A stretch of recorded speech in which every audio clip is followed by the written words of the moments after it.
C'est professeur Ouchmour. Professeur Ouchmour aussi, je l'ai vu soutenir son doctorat. J'ai d'ailleurs été surpris de voir qu'il est passé professeur. Donc toutes mes félicitations. Donc c'est vrai que c'est un jeune, qu'on le veuille ou non, professeur. Vous avez la parole. Merci professeur Igor Wada. Donc avant de remercier M. Bournine, je ne sais pas pourquoi il m'a mis professeur, peut-être, je ne sais pas. Je n'ai pas encore, je ne suis pas encore monsieur Igor Wada, je suis encore maître de conférence. Ah, là, c'est une erreur. C'est une erreur qu'il a fait M. Bournine, je ne sais pas là. Inch'Allah, fait le khair. D'accord, très bien. Donc M. Bournine, corrigez bien, c'est maître de conférence A. D'accord, bon, très bien.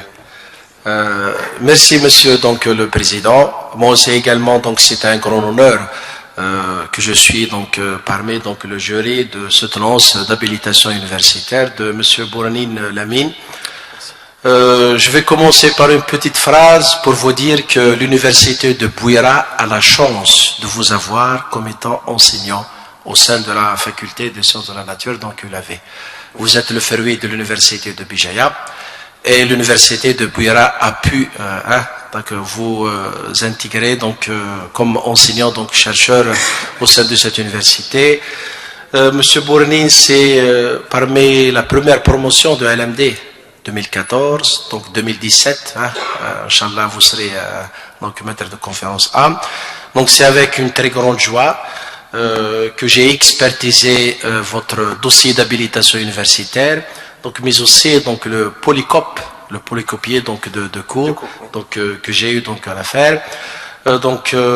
Ça témoigne vraiment de votre ténacité, de votre persévérance, soit dans le côté de la pédagogie, soit dans le côté recherche au même temps. Vous avez toujours montré ces activités de recherche. D'ailleurs, ça témoigne de votre soutenance d'habilitation. Aujourd'hui, je tiens à dire que vous étiez major de promotion en licence. Vous avez fait licence génétique, si j'ai bien compris. Vous avez préparé un polycopier de cours en cytogénétique. Vous n'avez pas oublié votre diplôme d'origine pour rejoindre M. Cathy. Mais vous avez fait master en biochimie. Vous étiez major de promotion en biochimie. Je témoigne très bien de votre curiosité scientifique. Vous étiez toujours avec nous, vous avez vraiment suivi, vous étiez toujours très sérieux, très tenace, très assidu dans tout votre parcours université. Et vraiment, c'est un grand honneur pour nous d'avoir des étudiants comme ça. Et maintenant, c'est avec un très grand plaisir qu'on vous voit des enseignants pour un petit peu poursuivre la relève de ça. Côté recherche, vraiment, vous avez fait un bon axe de recherche sur les activités anticancéreuses de ces différentes plantes. Juste après la thèse, vous avez toujours continué à l'université de Liège? Puisque vous avez exposé toujours. Est-ce que vous-même, ou bien je ne sais pas, etc. Vous avez essayé d'y aller en fait après la soutenance de la thèse. J'ai continué quand même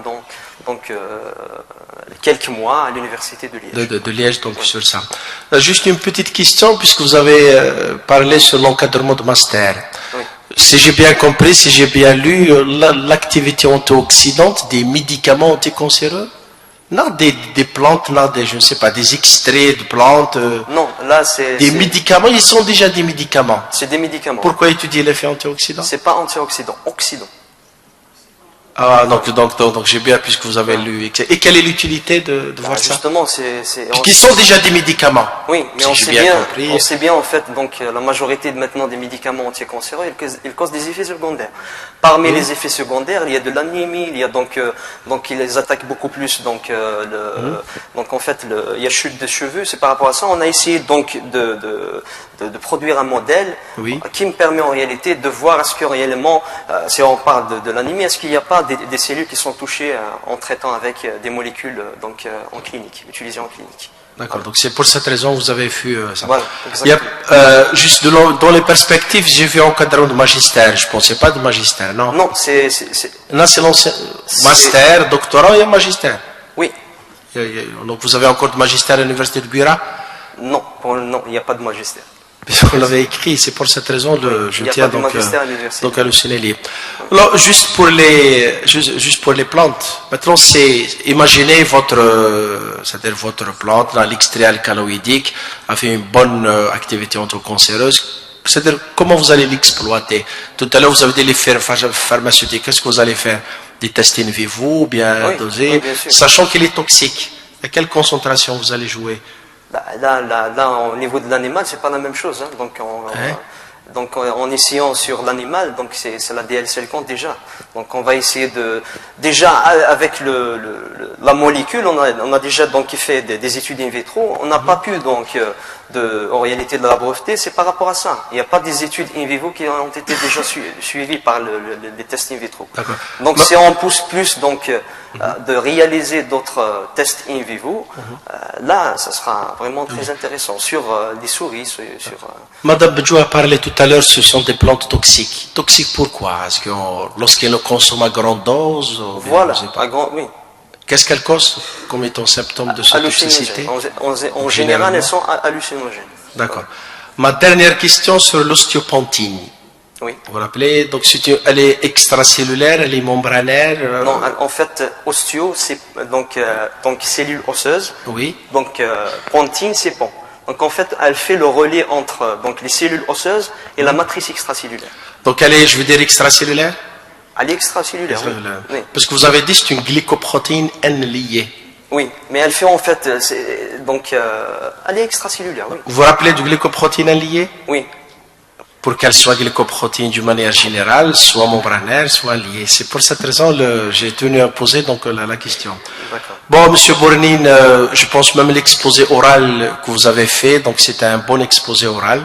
Vous étiez vraiment très à l'aise et vous avez démontré vos capacités de recherche et de pédagogie. J'aurais bien aimé juste dans votre exposé de faire l'enseignement par recherche. Parce que vous avez laissé un petit peu tout ce que vous avez enseigné, je pense, au milieu ou bien. À un certain moment, je me suis dit peut-être M. Bournine va oublier de nous dire donc le parcours qu'il a effectué ici. J'ai bien apprécié la manière avec laquelle vous avez remercié tous vos enseignants. Vous étiez reconnaissant aux enseignants de la faculté, soit de Bijaya, soit au NSE de l'université de Bouira. Encore une deuxième fois, donc je vous remercie, je vous félicite. Je suis très heureux donc de vous voir arriver à ce stade de soutenance et ça m'a fait un grand plaisir d'expertiser votre dossier d'habilitation. Je vous souhaite tout le bonheur du monde à vous et aussi donc à votre conjoint Madame Bournine Neben Salam. Merci beaucoup, monsieur. Encore une deuxième fois mes félicitations à l'avance et je vous rends la parole, professeur Igrouet. Merci Monsieur Chmour pour votre intervention. Comment dirais-je, le bombe c'est pour la fin. Je crois que je voudrais commencer par remercier les collègues avec qui on a passé un agréable moment.